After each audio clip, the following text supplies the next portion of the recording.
और ये ससुरा जाएगा 151 तक। 100 गो अनुच्छेद है इसमें, 100।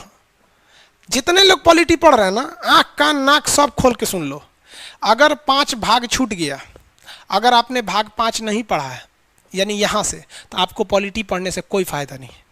जैसे संविधान वालों ने कहा कि संविधान का रीढ़ है अनुच्छेद 19, आत्मा है 32, कुंजी है प्रस्तावना। अजब बड़ा टीका बोलता है। हम बोलते हैं हर एक विद्यार्थी के लिए ये अमृत है भाग 5।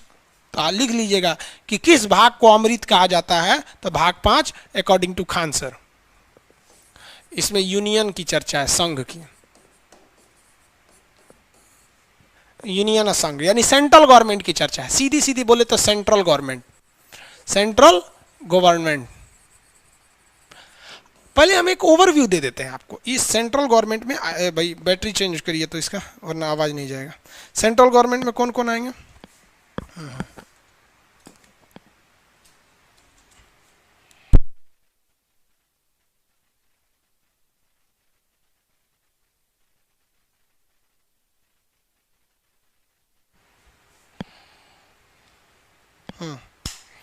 चलिए, आवाज जा रहा होगा, उसको लगा दीजिए उस चार्ज में।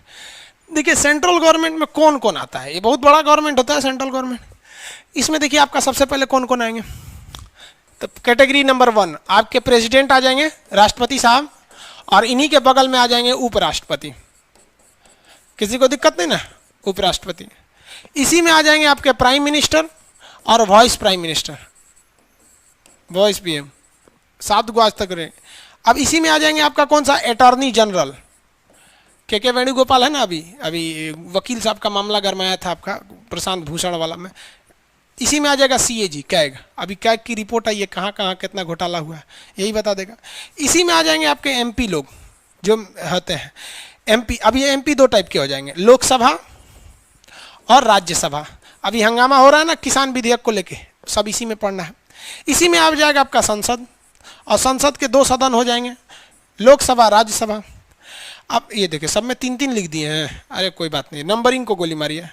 अब इसी में आपका क्या आ जाएंगे, सुप्रीम कोर्ट आ जाएगा। सुप्रीम कोर्ट भी किस में आ जाएगा, इसी में ही आ जाएगा। इसी में आपके प्रस्ताव आ जाएंगे, प्रस्ताव, धन विधेयक प्रस्ताव इसी में। इसी में आपका बजट आ जाएगा। इसी में आपके संसद के प्रश्न काल आ जाएंगे, सब शून्य काल, प्रश्न काल, 0 आवर, ये सब आ जाएंगे। यानी अगर आपने इसको पढ़ लिया ना, तो आपका आधा सही हो जाएगा। रीजन समझिए क्या है, जो चीज यहां है ना, सेम इसी का फोटोकॉपी है भाग 6 में, उसका नाम है स्टेट। बस यूनियन की जगह स्टेट कर देना है, राष्ट्रपति की जगह राज्यपाल कर देना है, उपराष्ट्रपति की जगह उपराज्यपाल कर देना है, पीएम के जगह सीएम कर देना है, वाइस पीएम के जगह वाइस सीएम करना है। यहाँ अटॉर्नी जनरल है तो वहाँ एडवोकेट जनरल है, वहाँ सीएजी होता ही नहीं है। वहाँ एमपी है तो एमएलए कर देना है। वहाँ, यहाँ लोकसभा राज्यसभा है, वहाँ विधानसभा विधान परिषद कर देना है। यहाँ पढ़ेंगे संसद, वहाँ पढ़ेंगे विधानमंडल। यहाँ पढ़ेंगे सुप्रीम कोर्ट, वहाँ पढ़ेंगे हाई कोर्ट। यहाँ भी प्रस्ताव, वहाँ भी बजट, सब चीज़ से में। यानी अगर आपको भाग 5 समझ में नहीं आया ना, तो लिख के रख लीजिए भाग 6 समझ में नहीं आने वाला है। क्योंकि भाग 6 हम पढ़ाएंगे कितना, हम तो यही बता देंगे ना, देखो ये उससे है। क्योंकि जब भी भाग 6 पढ़ाएंगे तो कहेंगे कि देखो भाग 5 में ये पढ़ाए थे। इसलिए आप अपना नाक कान मुंह जितना जगह से है, सब जगह से अलर्ट रहिए। किसमें, भाग 5 में। जितने नए लड़के हैं यहाँ से पढ़िए, आपको पीछे का कोई दिक्कत नहीं है। जितने लोग अभी बीपीएससी का फॉर्म आज 28 तारीख है, आज से स्टार्ट हो जाएगा बिहार पीसीएस का। जो बाहर के राज्य वाले हैं वो भी भर दीजिए बीपीएससी का फॉर्म। समझ में आया? आगे देखिए, तो ये हो गया आपका भाग 5। तो जितने लोग हैं पीसीएस वगैरह लेवल की तैयारी करते हैं, वो सब लोग को बोल दीजिए कि भाई अब रेडी हो जाएंगे। अनुच्छेद कहाँ से चालू होगा, 52 से।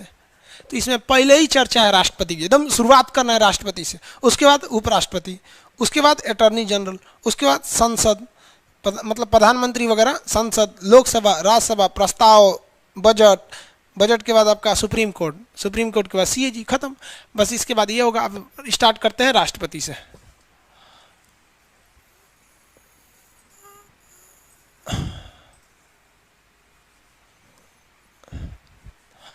राष्ट्रपति बड़ी झमेला होता है। प्रेसिडेंट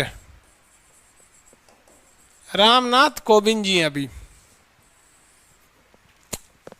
इससे एक क्वेश्चन हमेशा आएगा आपका, इसमें सबसे बड़ा बुरा फंसिएगा कब, राष्ट्रपति का चुनाव कैसे होता है। एकल संक्रमणीय अनुपातिक पद्धति, वाह अजबे क्वेश्चन होता है, सुनिए ध्यान से। इसका एक ट्रिक है, पकानी कोका दुयो दशम, पकानी साथ में बोलिए आप लोग, पकानी कोका दुयो दशम, फटाफट बोलिए साथ में, पकानी कोका दुयो दशम, साथ में 4 बार बोलिए, याद हो जाएगा। ये आपको राष्ट्रपति खत्म हो गया, इतने याद रखेंगे तो इंग्लिश हिंदी दोनों मीडियम वाले बोलेंगे, पकानी कोका दुयो दशम, पकानी कोका दुयो दशम। प्रेसिडेंट कहाँ से शुरू होते हैं, 52, 53, 54, 55, 56, 57, 58, 59, 60, अरे 59 ऐसे नहीं ना लिखाएगा, 59 लिखाएगा, 60 और ये 61 हो गया। अनुच्छेद राष्ट्रपति खत्म, 52 से लेके 61 तक इसकी चर्चा राष्ट्रपति का। शॉर्टकट बोलिए, पकानी कोका दुयो दशम, राष्ट्रपति का शॉर्टकट पकानी कोका दुयो दशम, और ऊपर 52 से लिखना चालू कीजिएगा क्योंकि 51 तक तो पढ़ा दिए, 52, 53, 54, 55, 56, 57, 58, 60, 61 यहाँ तक लिख देंगे, हो गया राष्ट्रपति खत्म। देखिए कैसे, प से होगा राष्ट्रपति साहब का पद, एक के क्वेश्चन आता है, राष्ट्रपति का पद कहाँ से लाया गया है, राष्ट्रपति का पद कहाँ से लाया गया, तो लड़का मार देता है, ब्रिटेन से अमेरिका से, गड़बड़ा जाता है। भैया हमारे यहाँ राष्ट्रपति का पद उसी की तरह है जिस तरह से ब्रिटेन के एक राजा साहब है। बताइए, तो अमेरिका के राष्ट्रपति डोनाल्ड ट्रंप, उसको सब पावर है, हमारे राष्ट्रपति को कुछ पावर नहीं है, खाली पहाड़ी पे बैठल है, मोहर मारे खाते, हाँ मोदी जी हो गई, किसान बिल पास। तो राष्ट्रपति का पद कहाँ से आया है, हमारे यहाँ ब्रिटेन के समान है। क से होता है कार्यपालिका, एग्जीक्यूटिव का हेड है। हिंदुस्तान में जितना काम होगा ना, उसमें आखिरी मोहर किसका रहेगा, राष्ट्रपति का, भले वो करे चाहे ना करे। तो हमारे देश में जितने कार्य होते हैं उसकी जो वास्तविक नियंत्रण होता है वो प्रधानमंत्री का होता है, लेकिन औपचारिक एक पेपर के हिसाब से नाम मात्र के लिए सारा का सारा कार्यपालिका किसके पास है, राष्ट्रपति के पास है। और न से नियुक्ति, अब पहले इसको एक फुल फॉर्म बता देते हैं। न से निर्वाचन, उसका निर्वाचन यानी इलेक्शन। को से उसका कोटा कितना होना चाहिए। क से कार्यकाल, उसका टेन्योर कितना होना चाहिए, 5 साल का होना चाहिए। दो से दोबारा निर्वाचन हो सकता है, एक ही राष्ट्रपति दोबारा हो सकते हैं, एग्जाम्पल के तौर पर राजेंद्र प्रसाद थे। यो से योग्यता, उसकी क्वालिफिकेशन कितनी होनी चाहिए। द से क्या क्या कंडीशन होने चाहिए उसके लिए। स से शपथ, उसका जो ओथ होना चाहिए वो क्या है। म से महाभियोग, महाभियोग को इम्पीचमेंट कहते हैं, इम्पीच। तो ये शॉर्टकट है इसका, समझ में आ गया। अब इसको पढ़ने में आपको ना कम से कम 1 हफ्ते लगेंगे भाई। अब आप सोचेंगे सर इतनी तक 1 हफ्ता लगे, बहुत जरूरी है, और इतना पढ़ लेंगे ना तो एग्जाम में क्वेश्चन नहीं छूटेंगे। शॉर्टकट ट्रिक बोलिए, पकानी कोका दुयो दशम। शॉर्टकट फटाफट बोल बबुआ, अकेले बैठ के पढ़ा करो, नहीं बोलोगे शर्माओगे तो बहुत ज़्यादा दिक्कत हो जाएगा। पकानी कोका दुयो दशम बोलते जाइए।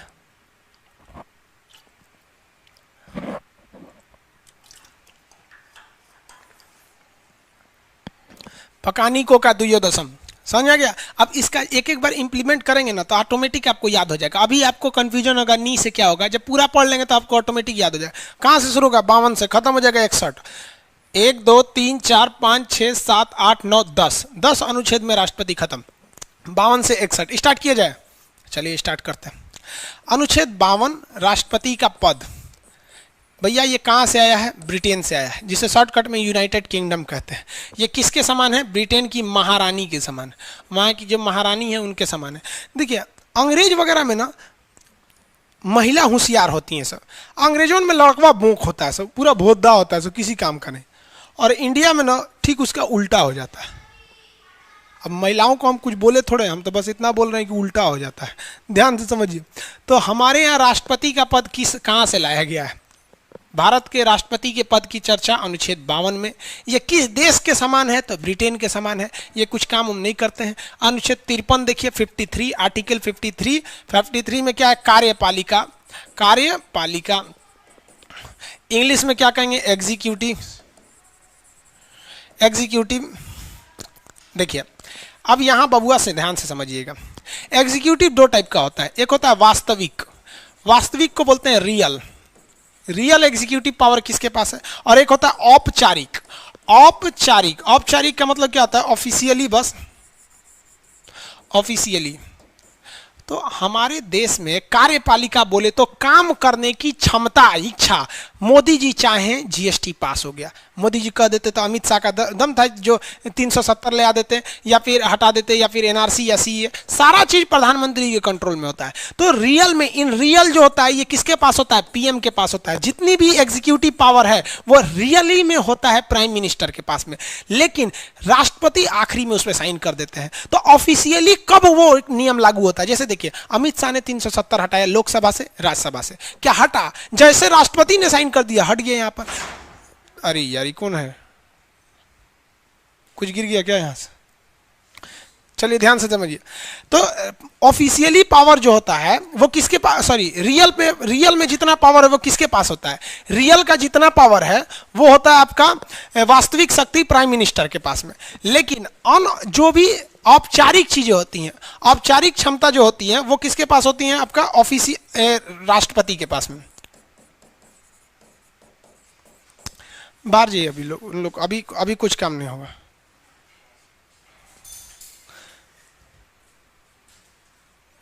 हो गया, अभी क्लास के बाद ही कुछ होंगे।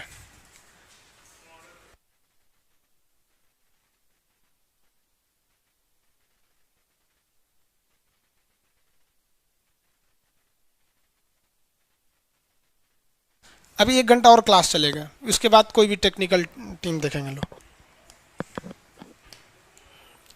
चलिए वो थोड़ा सा आप लोग का भी टेक्निकल चीज के लिए था कि कुछ पीडीएफ वगैरह का, तो अभी क्लास के बाद ही आपका डाला जाएगा वहां पर। चलिए बहुत ध्यान से देखिए। अब आपको इतना तो कंफर्म पता हो गया कि देश में जितने भी काम होते हैं उसका जो रियल पावर किसके पास होता है? रियल क्षमता होती है प्राइम मिनिस्टर के पास।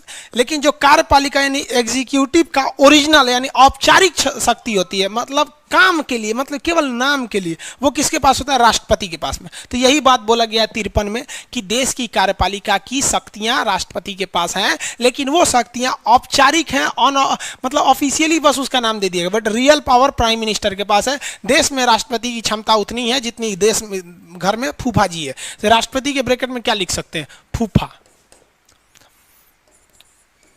फूफा जी, समझा गया? और कुछ नहीं है। राष्ट्रपति साहब की इतनी ही क्षमता है। कितनी क्षमता है? फूफा जी के बराबर क्षमता है। आगे बढ़ जाते हैं। तो में तो कोई दिक्कत नहीं होना चाहिए जी। सबसे भयंकर दिक्कत होता है निर्वाचन में, इलेक्ट्रोल उसका इलेक्शन में। पकानी कोका दुयो दशम 52 प से राष्ट्रपति का पद, क से कार्यपालिका का प्रधान यानी एग्जीक्यूटिव का चीफ होता है। इतना समझ में आ गया? चलिए अब आगे देखते हैं। आर्टिकल बबुआ 52 बता दिए थे, 53 बता दिए, अब 54 बता रहे हैं। आर्टिकल 54, ये क्या हो गया? आर्टिकल 54 में क्या चीज बोला गया है? तो राष्ट्रपति का निर्वाचन,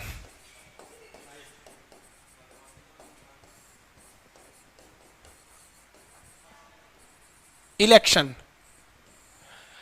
तो भैया राष्ट्रपति का इलेक्शन होता है। क्या होता है? राष्ट्रपति साहब का इलेक्शन। ये अगर आप पढ़ लिए ना तो इसमें बहुत ही कंफ्यूजन है, इसको एकदम ध्यान से पढ़िएगा।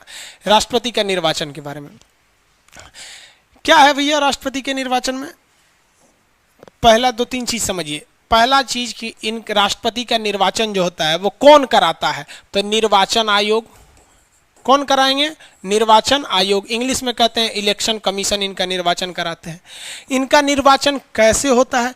वोट कौन डालता है? तो इनका निर्वाचन के लिए एक होता है निर्वाचक मंडल। निर्वाचक मंडल, निर्वाचक मंडल को क्या कहते हैं? Electoral committee. Electoral committee, electoral committee कहिए, इलेक्टोरल कहिए, एक ही बात होता है। निर्वाचक मंडल यानी हम लोग क्या राष्ट्रपति के निर्वाचन में भाग ले सकते हैं? नहीं लेंगे भैया, वही लोग लेंगे जो इस निर्वाचक मंडल में है। तो हम ये यही निपटा देते हैं कि कौन कौन है इस निर्वाचक मंडल में। तो देखो भैया कौन कौन है, देखिए पहले यहां समझिए फिगर के हिसाब से। जो देश होता है ना, इस देश को चलाने के लिए एक संसद होता है। क्या होता है? संसद। यही इस देश के लिए कानून बनाता है। इसके 2 हिस्सा होते हैं, एक लोकसभा, एक राज्यसभा। वैसे ही जो राज्य होता है स्टेट, इसे चलाने के लिए विधानमंडल होते हैं, विधानमंडल। इस विधानमंडल में भी दो हिस्सा होता है, दो कमरे होते हैं। विधानमंडल एक घर का नाम है, संसद एक घर का नाम है। इस घर में दो कमरे, लोकसभा और राज्यसभा। उसी तरह से राज्य को चलाने के लिए विधानमंडल होते हैं, इसमें भी दो कमरे। एक का नाम है आपका विधानसभा और एक का नाम है विधान परिषद। विधानसभा और एक का नाम है विधान परिषद, ठीक है, दो चीजें होते हैं। एक यहाँ हो गया सभा, इधर हो गया विधान परिषद। समझिए, राष्ट्रपति साहब के निर्वाचन में, किसमें?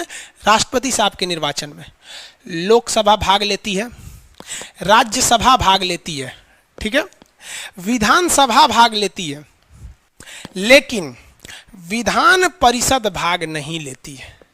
विधान परिषद भाग नहीं लेती है। अब बात सवाल ये हो गया कि ससुरा इसको साइड क्यों किया? कुछ ना कुछ सोच के किया होगा कि नहीं, आखिर विधान परिषद को क्यों साइड किया? तो एक्चुअली क्या है कि हमारे जितने राज्य हैं उन राज्य में से केवल 7 ही ऐसे राज्य हैं जिनके पास विधान परिषद है। तब ये एक बात बताइए, अगर संविधान में कह देगा कि विधान परिषद भी भाग लेगा तो ये 7 ही राज्य आ पाएंगे, बाकी के राज्य नहीं आ पाएंगे। तो ये तो एक पक्षपात हो जाएगा। तो कहा गया है कि जब पूरे राज्यों में, पूरे देश के हर एक स्टेट में जिस दिन विधान परिषद आ जाएगा, देखिए अब आप लोग कंफ्यूज होंगे, सर विधान परिषद क्या है? तो ये टॉपिक थोड़ी है, ये टॉपिक थोड़ी है संसद पे है। संसद जब आएगा तो पूरा बताएंगे, ये आएगा तो पूरा बताएंगे। अभी राष्ट्रपति है, मेन फोकस आप राष्ट्रपति पे रखिए। विधानसभा, बिहार में विधान परिषद है, यूपी में भी है, समझ में आ गया, झारखंड में भी है, जम्मू कश्मीर में था, वहां पे तूड़ ताड़ दिया अलग से। तो यहाँ पे इन्हीं राज्यों में विधान परिषद है। तो आप बताइए संविधान वालों ने क्या गलत कर दिया? क्या गलत किया कि उन्होंने कह दिया कि भैया विधान परिषद जो है वो भाग नहीं ले सकती है? कुछ गलत किया? नहीं गलत किया। यहाँ पर क्यों नहीं गलत किया? क्योंकि उन्हें पता है भैया कि विधान परिषद जो है वो केवल और केवल कितने राज्यों में है? 7 राज्यों में है। जिस दिन 7 राज्य पूरे राज्य में आ जाएगा उस दिन लागू हो जाएगा।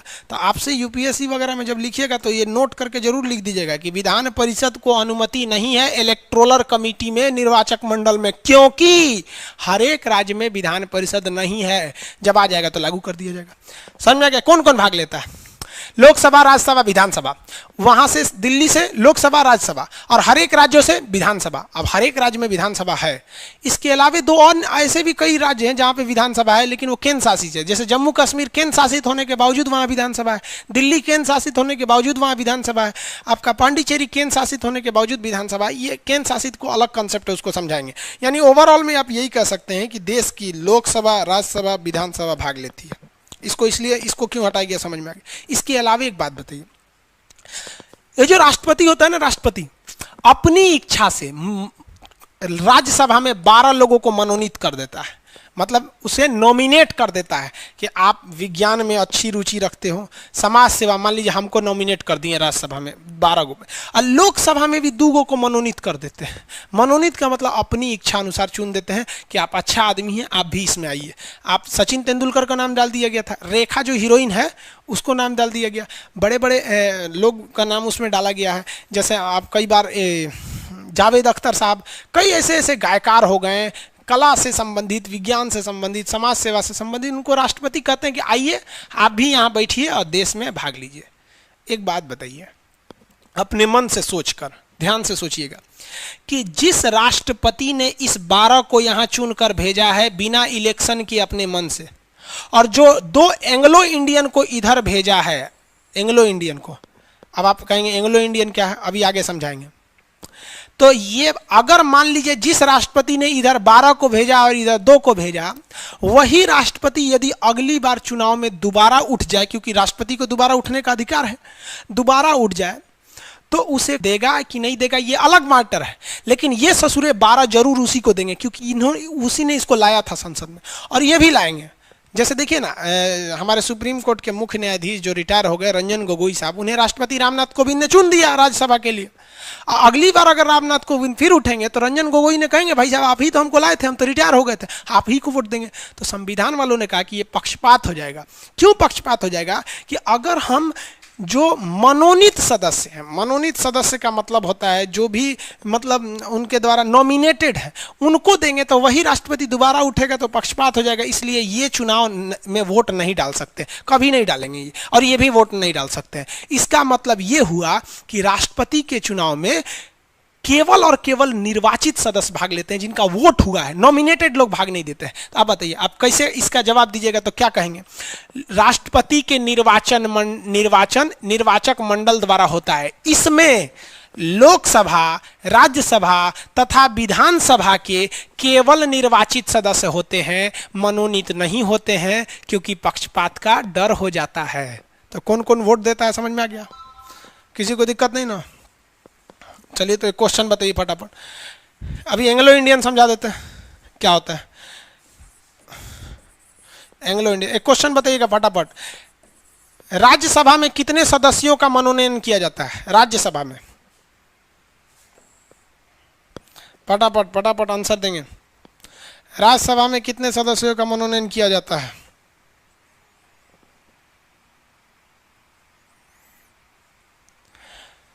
14,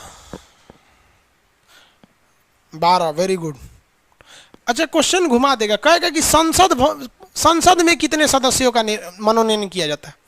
संसद में बताइए तो, ओवरऑल संसद में, पार्लियामेंट में कितना है भैया? 275 बोल रहा है, 12 की जगह। मनोनयन कितना का? 275 का होता है। संसद में कितने का होता है? संसद में 14 का होता है, वेरी गुड। देखो बबुआ, संसद में 14 का होगा, क्यों? क्योंकि राज्यसभा में तो हो गया 12 और लोकसभा में हो गया 2 एंग्लो इंडियन और ये 2 समाज सेवी लोग, 4 लोग का मनोनयन होता है, हो गया। एंग्लो इंडियन किसे कहा जाता है? देखो भैया, जब देश गुलाम था ना, तो हमारे ऊपर केवल और केवल यूरोप वालों ने शासन किया। किसने शासन किया? यूरोप वालों ने। ध्यान से समझना बबुआ इसको। यूरोप से सबसे पहले आए सब पुर्तगाल वाले, आए सब डच वाले, आए सब हॉलैंड वाले, ब्रिटेन वाले, फ्रांस वाले, ससुरा दुनिया भर के कूद गया सब भारत में। यानी जितने आए सब कंपनियां जो विदेश से, वो यूरोप से आई सब। कोई क्या अमेरिका का हमारे यहाँ शासन किया? कोई नहीं किया। यानी जब हम गुलाम थे अंग्रेजों के, तो इनडायरेक्टली हम लोग किसके गुलाम थे भैया? यूरोप के। क्योंकि गोवा पुर्तगालियों के अंडर में था, पांडिचेरी फ्रांस के अंडर में था, केरल का कुछ भाग डचों के अंडर में था, पूरा भारत ब्रिटेन के अंडर में था, फ्रांस के भी अंडर में था। तो ये लोग जब यहाँ शासन कर रहे थे, तो ये लोग भारतीय महिलाओं से शादी कर लेते थे और उनके बच्चे भी होते थे। तो ये सिलसिला चलते आ रहा था। लेकिन जब 1947 में देश आज़ाद हुआ, तो ये जितना चोट्टा यूरोपिया वाला था सब ना, ये भारतीय महिलाओं से शादी किया। लेकिन जब देश आज़ाद हुआ, तो महिलाओं को, अब बच्चों को हिंदुस्तान में छोड़ के अपने अपने घर चला गया। जो पुर्तगाल का था पुर्तगाल चल गया, जो फ्रांस का था तो फ्रांस चल गया। समझ में आ गया कि नहीं आ गया? तो ऐसे हजारों की संख्या में यहाँ लोग थे, अंग्रेजों से शादी हो जाती थी उनकी। अरे हिंदुस्तान में तो आज भी बबुआ, देख बबू तुमको बताते हैं, तो कितनों खतरनाक, मंगरैला की तरह भी अगर तुम काला है ना, सरकारी नौकरी हो जाएगा तो तुमको आलिया भट्ट जैसी लड़की मिलेगी। आज भी यहाँ पर महिलाओं की शादी उनके माँ बाप ना लड़के की हैसियत देख के कर देते हैं, न कि लड़का कैसा है, उस लड़की को खुश रखेगा या नहीं, ये कोई नहीं देखता है। लड़कियों को बहुत भुगतना पड़ता है, इसलिए लड़कियों को भी कहते हैं नौकरी हो जाएगा तो ठीक है ना, तो बेलना चौकी लेके झूलते रहियो। तो उस वक्त भी यही होता था। लोग उस समय माँ बाप देखते थे, अरे भाई फिरंगी से शादी कर दो, गोरखा सबको फिरंगी बोलते थे सब, लड़कियां खुश रहेगी, तो वो छोड़ छाड़ के भाग गया सब। तो वैसे लड़का, वैसा हिंदुस्तानी जिसके बाप जो थे ना, वो क्या थे? यूरोपियन थे। अब आप समझ में आ गया? एंग्लो इंडियन में केवल उसी को शामिल किया जाता है जो यूरोप का हो और वो भारतीय महिला से शादी किया हो, और उस भारतीय महिला से जो उत्पन्न संतान है वो क्या कहलाएगी? एंग्लो इंडियन कहलाएगी। किसी को दिक्कत? कोई को राहुल गांधी को एंग्लो इंडियन कहेगा, भाई वो इंडियन है, कानून के हिसाब से वो इंडियन है। क्योंकि सोनिया गांधी ने जब राजीव गांधी से शादी किया तो उसने इटली की नागरिकता को त्याग दिया और उसने भारत की नागरिकता को ले लिया। इस हिसाब से वो भारत की नागरिक है, और उसका बेटा राहुल गांधी वो भी भारत का नागरिक है कानूनी हिसाब से। समझ में आ गया? अब बताइए एंग्लो इंडियन में क्या अमेरिका या कुछ कहता है कि सर एंग्लो इंडियन का मतलब होता है ना कि वैसा लड़का जिसके पिताजी विदेश के थे। पकड़ो, विदेश के थोड़े, यूरोप के थे, यूरोप के। क्यों यूरोप को रखा गया? कंसेप्ट समझ में आ गया आप लोग को? आगे पढ़ाएंगे, अनुच्छेद 331 पढ़ाएंगे ना, 331, 32, 33, तो वहाँ इसका एंग्लो इंडियन की चर्चा है। तो बताइए, तो अब तो आप समझ गए आगे राष्ट्रपति के निर्वाचन में कौन कौन भाग लेता है भैया? लोकसभा, राज्यसभा, विधानसभा ये भाग लेती है। कौन नहीं लेता है? विधान परिषद नहीं लेगी। एंग्लो इंडियन भाग लेंगे? नहीं लेंगे। हम 2 को लिख देते हैं, एंग्लो इंडियन भाग नहीं देंगे। 12 मनोनीत सदस्य लेंगे भाग? नहीं लेंगे। चुनाव में भाग नहीं लेंगे। हो गया, आगे बढ़े। अब इसमें तीसरा चीज समझिए, राष्ट्रपति का जो निर्वाचन होता है ना वो अप्रत्यक्ष होता है, इनडायरेक्ट, अप्रत्यक्ष, इनडायरेक्ट। ये सिंपल है। इनडायरेक्ट कैसे? देखिए, हम चुनते हैं अपने यहाँ के सांसद को, समझ में आ गया? आप जिस जगह के होंगे वहां के सांसदों को चुने होंगे। बनारस के लोगों ने सांसद के रूप में नरेंद्र मोदी को चुना है। कोटा के, राजस्थान के कोटा के लोगों ने अपने सांसद के रूप में ओम बिरला जी को चुना है। वैसे ही हर जगह के अलग अलग, आप लोग को भी पता होगा आप कहाँ के सांसद को किसने चुना है, समझ में आ गया कि नहीं? पटना साहिब से रविशंकर प्रसाद जी को लोगों ने चुना है। अब जो जहां के सांसद हैं आपने चुन दिया, आपने उन्हें चुना और जाके चुन देगा सब राष्ट्रपति को। ये बताइए, आप तो चुने हैं उसको, और कहा से कि आ बबुआ तू रहो, हम तेरे लिए राष्ट्रपति चुन के ले आते हैं। तो इसी को कहते हैं डायरेक्ट नहीं, इनडायरेक्ट। जबकि प्रधानमंत्री का चुनाव डायरेक्ट, प्रधानमंत्री का, लोकसभा का चुनाव डायरेक्ट। हम वोट दे के जाते हैं कि अब की बार मोदी सरकार, अब की बार फलाना की सरकार, समझ में आ गया कि नहीं आ गया? अब की बार यमराज की सरकार, जिसकी भी सरकार लानी है आप ला सकते हैं, डायरेक्ट देते हैं। कभी बोले अब की बार रामनाथ कोविंद की सरकार, अगले दिन पता चलता है भाई राष्ट्रपति तो रामनाथ कोविंद हो गए। एपीजे अब्दुल कलाम कॉलेज में पढ़ा रहे थे, अचानक फोन किए अटल बिहारी वाजपेयी कि कलाम साहब 5 मिनट समय है, हमें आपसे बात करना है। क्योंकि पता था उनको कि ये शिक्षक व्यक्ति हमेशा पढ़ाते रहते हैं, तो कहें कि हम तो क्लास ले रहे हैं, हम आपको 10 मिनट बाद कॉल करेंगे। सोचिए अब्दुल कलाम को कि देश का प्रधानमंत्री उनको फोन कर रहा है और वो कह रहे हैं कि हम 10 मिनट बाद आपके कॉल को रिसीव करेंगे क्योंकि हम अभी पढ़ा रहे हैं आपको। ऐसे ही कोई अब्दुल कलाम की इज्जत नहीं करता है बाबू। तो अब बताइए, और अटल बिहारी वाजपेयी भी देखिए कितने अच्छे थे, वरना आज का प्रधानमंत्री अगर फोन करेगा आप कह देंगे कि हम 5 मिनट बाद बंद करेंगे, सोचो सीबीआई जांच लगा देगा, इनकाउंटर करा देगा, है कि नहीं आपको? लेकिन वो भी बेचारे कितने सम्मानित थे अटल बिहारी वाजपेयी। प्रधानमंत्री होकर अहंकार नहीं किया कि चलो भाई पढ़ा रहे हो, जब वो निकले तो कॉल बैक किए। तो इन्होंने कहा, ये गुस्सा हो जाते हैं कि क्या समझे आपने, बड़े बड़का वैज्ञानिक बन गए, हमारा कॉल को कहते हैं 10 मिनट बात करेंगे। तो बेचारे बहुत श्रद्धा से कहें कि अब्दुल कलाम साहब हम आपको एक बहुत बड़ी जिम्मेदारी देने जा रहे हैं। तो पूछे क्या कहना चाहे, तो हम आपको राष्ट्रपति बनाने जा रहे हैं। तो अब्दुल कलाम करे, हम आज मुखिया का चुनाव ना लड़े हैं, आप हमारा राष्ट्रपति बना रहे हैं। तो उन्होंने कहा कि देखिए इसमें ज़्यादा कुछ करना नहीं है, बाकी तो आपको पता ही है कि राष्ट्रपति जो है वो क्या चीज़ होते हैं भैया, कार्यपालिका के क्या होते हैं, वास्तविक तो होते नहीं, औपचारिक प्रधान होते हैं। हम आपको बनाते हैं, आप इस जिम्मेदारी को स्वीकार कीजिए। तो कहे कि हम वोट नहीं मांग सकते हैं, जिंदगी भर हमने पढ़ा, अध्ययन और अध्यापन का काम किया, हमसे ये होगा ही नहीं कि घूम घूम के लोकसभा के लोगों को कहें हमारा वोट दीजिए, राज्यसभा हमारा वोट दीजिए, विधानसभा हमारा वोट दीजिए, हमरा से ना हो। तो अटल बिहारी वाजपेयी ने कहा था कि आप विश्वास कीजिए मुझ पर, मेरी उम्र हो गई 70 साल राजनीति करते करते, आपको एक बार भी प्रचार की जरूरत नहीं पड़ेगी, आप एकदम बहुमत से जीतेंगे। और वही हुआ भी। आज भी अगर राष्ट्रपति आज भी अगर अटल बिहारी वाजपेयी आ जाए पृथ्वी पर दोबारा और एपीजे अब्दुल कलाम आ जाए, फिर वोट दे देगा आदमी। क्योंकि हम लोग वो खुशनसीब से हैं जिन्होंने एक साथ राष्ट्रपति के रूप में इतने योग्य अटल बिहारी वाजपेयी और इतने योग्य राष्ट्रपति और प्रधानमंत्री दोनों देखा। आज के समय देखिए प्रधानमंत्री जी को कोई मतलब ही नहीं है, किसान बिल से किसान रो रहा है, उन्होंने कह दिया ठीक है तो ठीक है। तो भैया काय को लोकतंत्र जो तो हमारा बतिए नहीं सुनोगे, तो ठीक है तो ठीक है, जीएसटी ठीक है तो ठीक है, हद है भैया। आप खुद सोचिए ना, हमारे प्रधानमंत्री जी का खोपड़ी, मोबाइल जो है इंटरटेनमेंट का चीज है, उस पर भी 18% जीएसटी है, और शिक्षा जो दुनिया में सबसे जरूरी है उस पर भी 18% जीएसटी है। वाह अरे भैया वाह। आप मोटरसाइकिल खरीदने जाइएगा तो उस पर भी 18% जीएसटी है, फ्रिज खरीदने जाइएगा तो उस पर भी 18%। माने लग्जरी के लिए फ्रिज खरीदिए, मोटरसाइकिल खरीदिए, घसका हुआ मोबाइल खरीदिए, सबको शिक्षा की कैटेगरी में ला दिए। वाह भैया वाह, अच्छा बात है। कहिएगा तो कहेंगे लोग कि सोच रहा तू मोदी विरोधी हो गया। कोई बात नहीं, 20% 100% जीएसटी कर दीजिए, हमको क्या जाता है। अगर जीएसटी कम रहती है आपकी फीस कम रखते, जीएसटी ज़्यादा है हमें ज़्यादा देना पड़ता है। खुद से सोचिए ना, 1 लाख कमाइएगा तो 18 लाख जीएसटी, 2 लाख रुपया पेमेंट का, 30% इनकम टैक्स, 50 लाख तो सरकार रख ली। 1 लाख मेरा इनकम होगा तो 50 लाख सीधे सरकार रख लेगी यहाँ से। उड़ा ले जाइए इनकम टैक्स में यहाँ पे। और अगर बीमार पड़ जाएं और मेरे पास पैसा नहीं है ना, तो एक बार सरकार नहीं पूछेगी कि खान साहब आप तो इतना टैक्स दिए थे, आइए ना आपका इलाज करा देते हैं, आपको भी पता है यहाँ पे। तो खैर आप छोड़िए ये सब बातों को, आप समझ रहे हैं अप्रत्यक्ष चुनाव कैसे होता है। इनडायरेक्ट इलेक्शन समझ रहे हैं, जनता डायरेक्ट वोट नहीं देती है, इनडायरेक्ट वोट दिया जाता है। हमने चुना है लोकसभा, राज्यसभा, विधानसभा को, ये लोग जाके चुन देते हैं राष्ट्रपति को, इसे ही कहा जाता है अप्रत्यक्ष चुनाव। समझ में? चौथा समझिए, इनका जो चुनाव होता है एकल संक्रमणीय, एकल संक्रमणीय अनुपातिक प्रणाली, एकल संक्रमणीय अनुपातिक प्रणाली। अब आप कहेंगे ये क्या हो गया, इसे कहते हैं सिंगल ट्रांसफरेबल, इसे कहते हैं प्रिफरेबल वोट। ये हो गया सिंगल ट्रांसफरेबल, इसे कहते हैं प्रिफरेबल वोट। अब ये अजीब चीज है, यही सबसे बड़ा का दिक्कत करता है, ये समझना बहुत जरूरी है, इसको हम समझा देते हैं आपको। चलिए सिंगल ट्रांसफरेबल समझा देते हैं, एकल संक्रमणीय।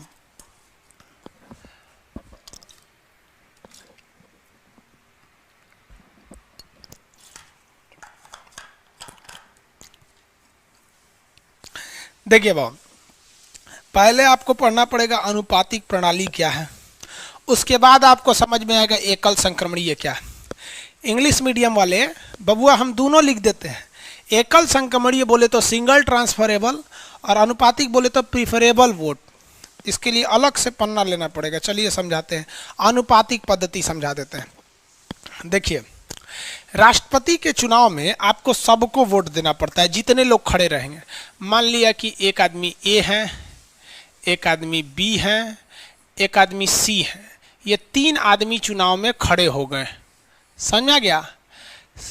अब यहाँ जो बात आती है प्रिफरेबल वोट, तो हम लोग जितना वोट डालते हैं वो सिंगल बैलेट होता है। जैसे मान लीजिए चुनाव में 4 आदमी उठे हैं तो किसी एक को वोट डालिए। ये क्या कि मुखिया के चुनाव में ले शुक्ला जी को भी दे, मिश्रा जी को, यादव जी भी उठे हैं का, इन्हों को दे दो, अरे हमारे चाचा भी उठे इन्हों को दे दो, सबको वोट दे देंगे, सबका वोट बोगस हो जाएगा, खत्म हो जाएगा। क्योंकि हम लोग जो वोट डालते हैं वो सिंगल बैलेट वोट डालते हैं, जबकि राष्ट्रपति के इलेक्शन में जो वोट डाला जाता है वो वोट होता है प्रिफरेबल वोट। प्रिफरेबल वोट कैसे है भैया समझिए, अनुपातिक पद्धति या प्रिफरेबल वोट। जैसे किसी को भी राष्ट्रपति के चुनाव में यदि वोट डालना है तो वो एक सीक्वेंस से डालता है कि हमको सबसे बेहतरीन इसमें कौन पसंद है, सबसे बेहतरीन कौन इसमें पसंद है, उसी आधार पर हम लोग वोट डालते हैं। जैसे मान लिया कि सांसद जी गए वोट डालने, उनको लगा कि नहीं हमको ए वाला पसंद नहीं है, हमको सबसे अच्छा लगता है बी वाला, तो बी वाले को कहेंगे हम इनको 1 नंबर डालते हैं, और उसके बाद चल जाएंगे, हो गया।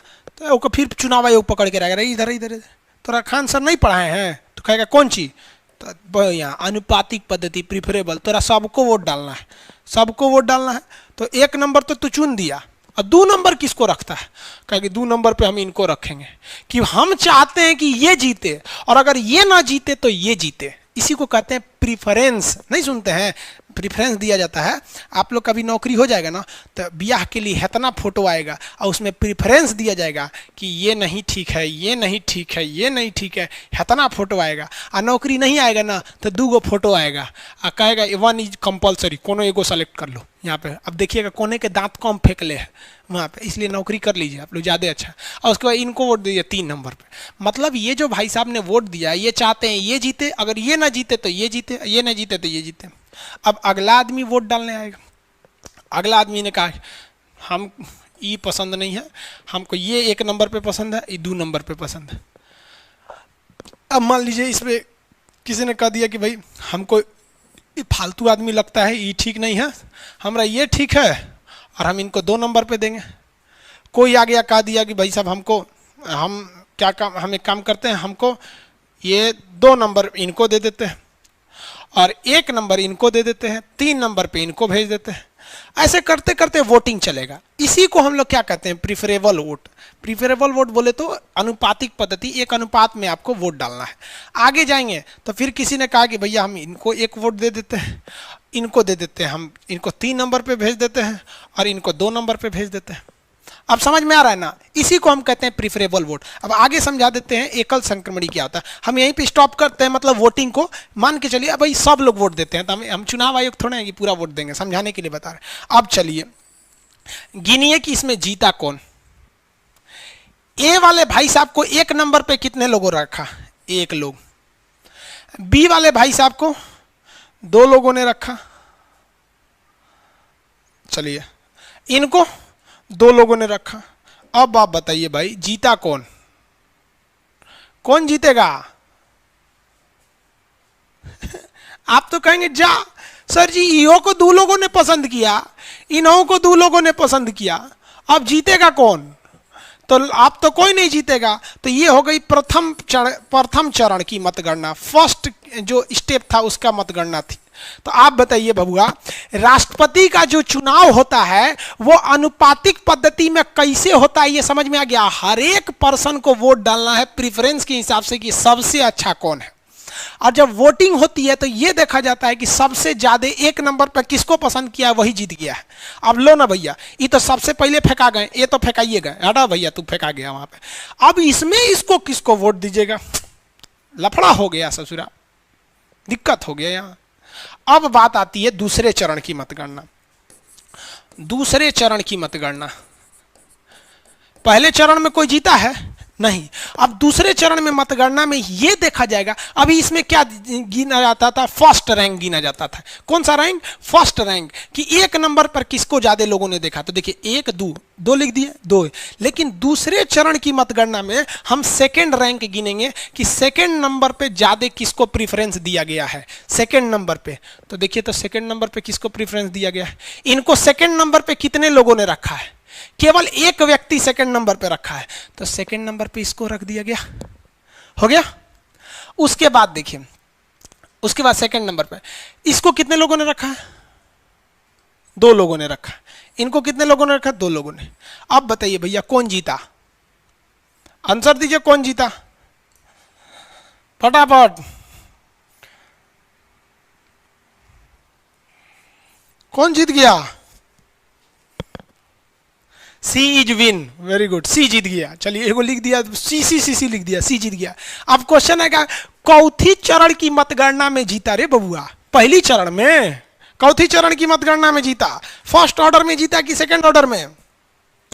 चौथी चरण की मतगणना में जीत गया।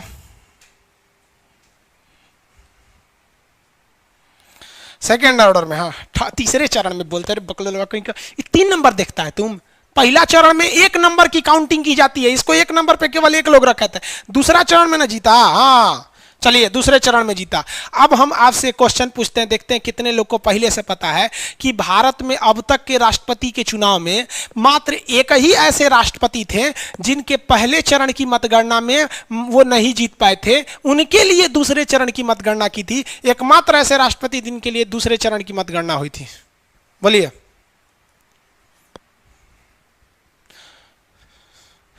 कौन से ऐसे राष्ट्रपति थे? आंसर देखते हैं, कौन से राष्ट्रपति के लिए दूसरे चरण की मतगणना का उपाय किया गया था? दूसरे चरण की मतगणना में जीतने वाले राष्ट्रपति का नाम फटाफट बताएंगे।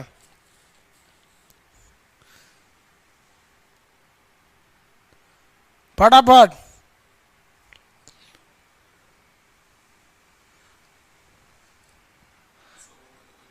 क्या क्या बता रहे हैं? कोई बीवी गिरी बता रहे हैं, कोई नीलम संजीवा रेड्डी बता रहे हैं।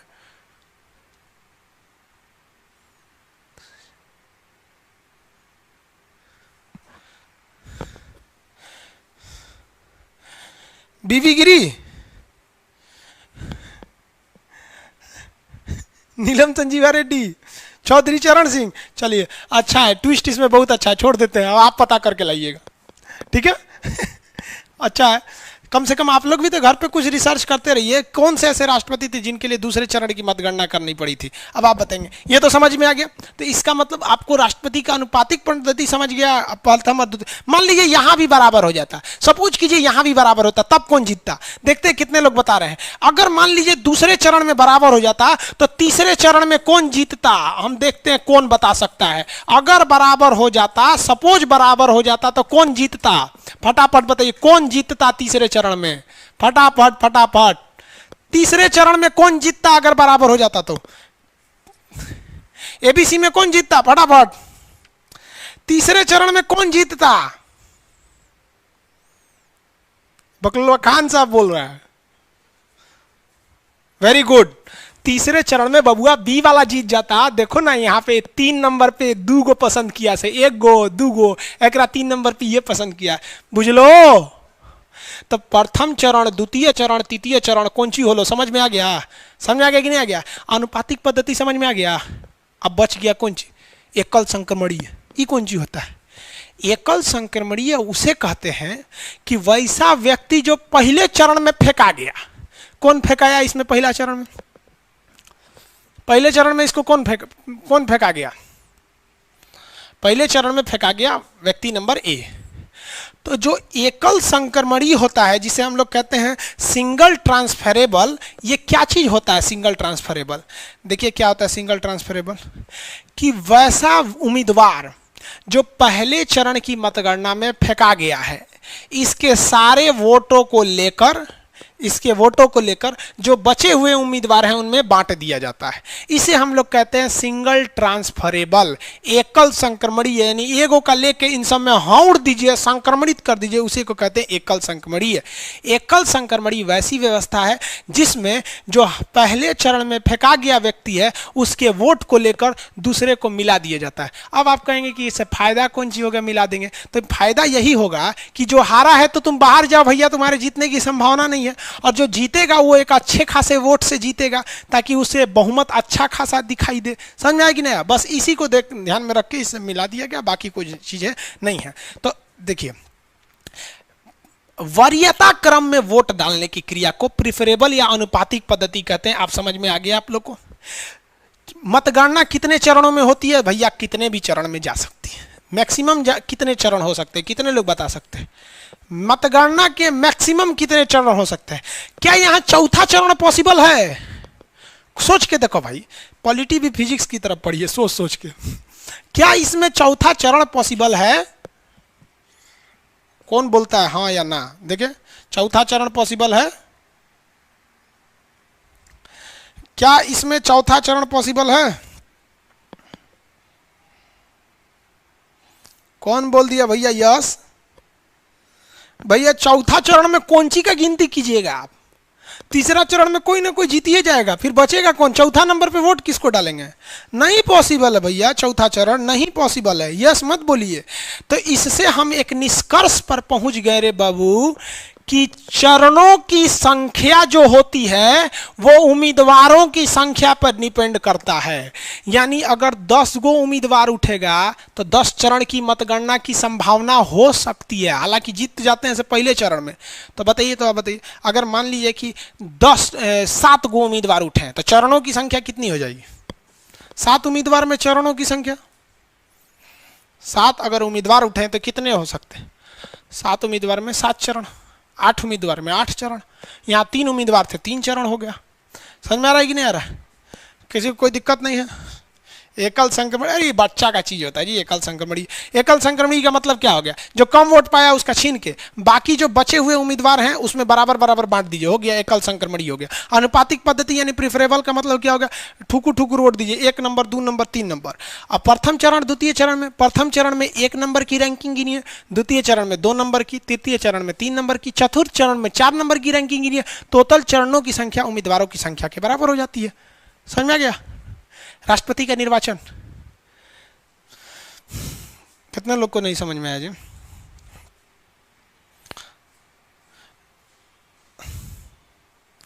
राष्ट्रपति का निर्वाचन समझ में आ गया आप लोग को? यहां आते हैं वापस। भाग 5 में किसकी चर्चा है? संघ, सेंट्रल गवर्नमेंट की चर्चा है। अनुच्छेद 52 से 53 तक शुरू होता है। 52 में क्या है? राष्ट्रपति का पद ब्रिटेन की महारानी के समान है, औपचारिक। क से कार्यपालिका का प्रधान, एग्जीक्यूटिव का जो चीफ होता है, लेकिन वो रियल चीफ कौन होता है? मतलब वास्तविक रूप से शक्ति किसके पास होती है? पीएम साहब के पास होती है। लेकिन औपचारिक रूप से इसे नॉर्मली भाई ऑफिशियली खाली मोहर मार दीजिए, कौन है? राष्ट्रपति। राष्ट्रपति जी किसके समान है? फूफा के समान है। समझ में आ गया कि नहीं? राष्ट्रपति जी किसके समान है? फूफा के समान है। आगे बढ़े। राष्ट्रपति के निर्वाचन की चर्चा किसमें? 54 में। राष्ट्रपति का इलेक्शन 54 में है, 54 में इलेक्शन। अब तो याद हो जाएगा ना जी, बड़ी अभी इलेक्शन में बड़ी कुछ पढ़ना है आपको, अभी खत्म कहाँ हुआ इलेक्शन। 54 में इलेक्शन या निर्वाचन होता है। निर्वाचन कौन करता है? निर्वाचन आयोग। निर्वाचन आयोग की चर्चा 324 पढ़ाएंगे तब बताएंगे आपको। चलिए, निर्वाचन कौन करता है? तो एक निर्वाचक मंडल करता है, इलेक्टोरल कमेटी करती है। उस कमेटी में हम शामिल हैं? नहीं है। कौन कौन है? 3 आदमी है, 3 आदमी नहीं है। लोकसभा, राज्यसभा, लोकसभा, राज्यसभा, विधानसभा है। लोकसभा, राज्यसभा, विधानसभा है। विधान परिषद एंग्लो इंडियन और 12 मनोनीत सदस्य नहीं है। लोकसभा में कितने सदस्यों का मनोनयन होता है? 2। राज्यसभा में 12। ओवरऑल संसद में 14। एंग्लो इंडियन क्या अफ्रीका के बाप से पैदा हुआ व्यक्ति एंग्लो इंडियन है? नहीं, केवल यूरोपीय व्यक्ति होता है। और क्या कंसेप्ट है इसके पीछे समझा दिए, क्योंकि यूरोपीय वाले ने हमारे पर शासन किया था। आगे बढ़ जाते हैं, यहाँ तक तो हो ही गया। निर्वाचक मंडल में एकल संक्रमणीय, जो कम वोट पाया पहले चरण में फेंकाया, उसका दोनों में बांट दीजिए। अनुपातिक सबको वोट डालिए। चरणों की मतगणना हो गई यहाँ पे। अब वोट का वैल्यू क्या होता है? अब आप सुने होंगे कि रामनाथ कोविंद को 8 लाख वोट मिल गया। ये कैसे हो गया? बैटरी चेंज कीजिए जी थोड़ा।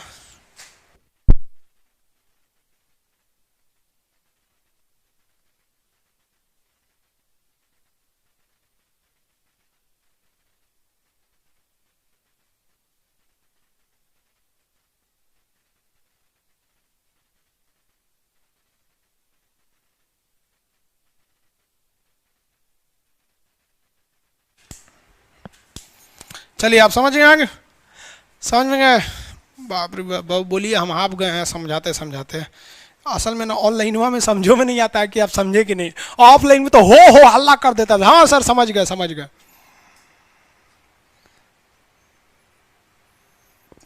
MP इम्पॉसिबल, पेमेंट फंस गया है बउआ, पेमेंट फंस गया है तो आपको एगो नंबर दे देंगे। आप अपना पेमेंट जिसका फंस जाता है तो पढ़ कैसे रहा है का पेमेंट फंसा है? तो दूसरे बैच में फंसा होगा।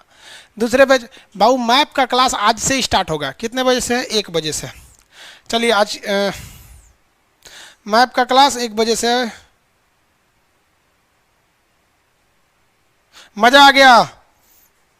बढ़िया है। कितने लोग को समझ में आ गया? अब इतना समझ में आ गया तब आगे बढ़ाएंगे कि एक MP के वोट की वैल्यू कितनी होती है, एक MLA की वोट की वैल्यू कितनी है। सोचो संसद में तो कितना बैठा है सर? लोकसभा में 545 बैठा है सर, राज्यसभा में 245 बैठा है। और ये वोट पाता है सर 8 लाख 7 लाख। इतना वोट कैसे पा जाता है सब? आखिर इतना वोट आ कैसे गया इन लोग के पास? तो ये सब भी समझना आप लोग के लिए जरूरी है। आप पॉलिटी इंटरेस्ट लेके पढ़ रहे हैं ना, तभी आपको अच्छा लगेगा। बहुत इंटरेस्टेड चीज होता है पॉलिटी।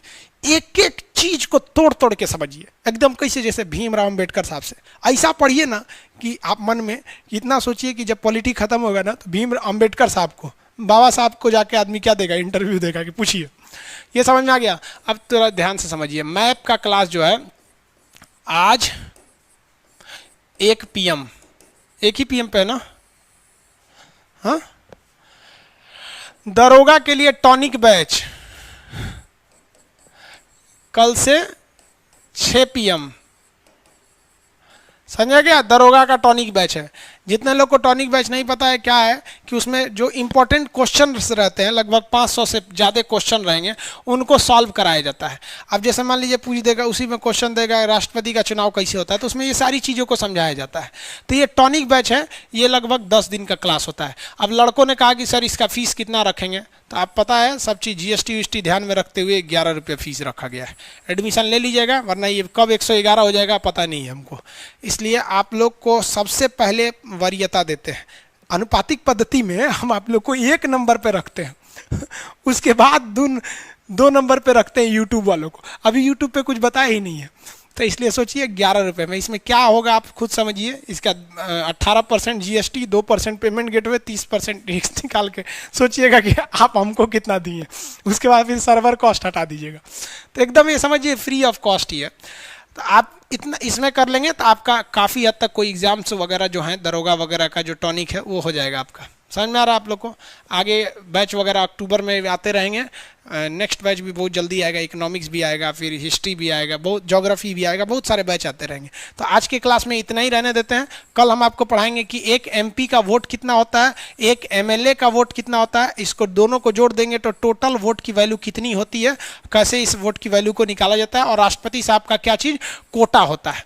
तो इसका मतलब हम लोग कहाँ तक देख लिए थे? यहाँ देखिए, राष्ट्रपति का निर्वाचन देख लिए, कल कोटा देख लेंगे और उसके बाद से फिर क्या देख लेंगे, कार्यकाल। धीरे धीरे ये सब खत्म कर देंगे। 1 हफ्ता लगेगा राष्ट्रपति को खत्म होने में, क्योंकि देख रहे हैं ना, आपको तो ये लग रहा था कि छोटा सा अनुच्छेद है निर्वाचन। अब क्वेश्चन बताइए, तो राष्ट्रपति की नियुक्ति होती है? जो हम आपसे पूछते हैं, राष्ट्रपति साहब जो प्रेसिडेंट है, राष्ट्रपति, इनका क्या होता है? एक होती है नियुक्ति। नियुक्ति का मतलब होता है सिलेक्शन।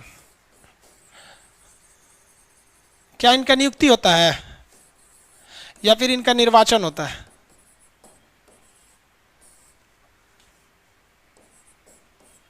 इलेक्शन। राष्ट्रपति साहब का क्या होता है? निर्वाचन होता है। और प्रधानमंत्री का क्या होती है? नियुक्ति होती है। आपको पता है हम लोग प्रधानमंत्री का वोट नहीं डालते हैं, हम लोग एमपी का वोट डालते हैं।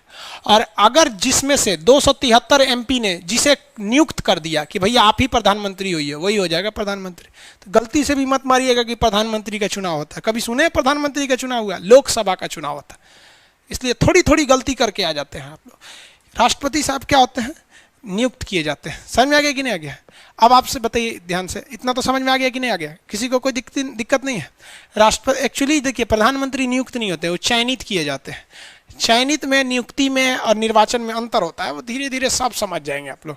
जैसे सुप्रीम कोर्ट का जज नियुक्त होता है और प्रधानमंत्री चयनित होते हैं, चयन कर लिया जाता है। ये सब आगे थोड़ा थोड़ा टिपिकल टर्म्स है, सब आप धीरे धीरे सब समझ जाएंगे। अभी तो शुरुआत है, अभी तो नापी है 2 गज जमीन हमने, अभी पूरा आसमान बाकी है। समझ में आ गया? इसी के साथ आपसे विदा लेते हैं। नेक्स्ट क्लास में मिलेंगे हम लोग उसी तरह से जैसे आज बताएं। राष्ट्रपति को कल और अच्छे से बताएंगे। इसके बीच आपका होमवर्क रहा कि कौन से ऐसे राष्ट्रपति साहब थे जिनके लिए दूसरे चरण की मतगणना हुई थी। नेक्स्ट क्लास में मिलेंगे। जय हिंद।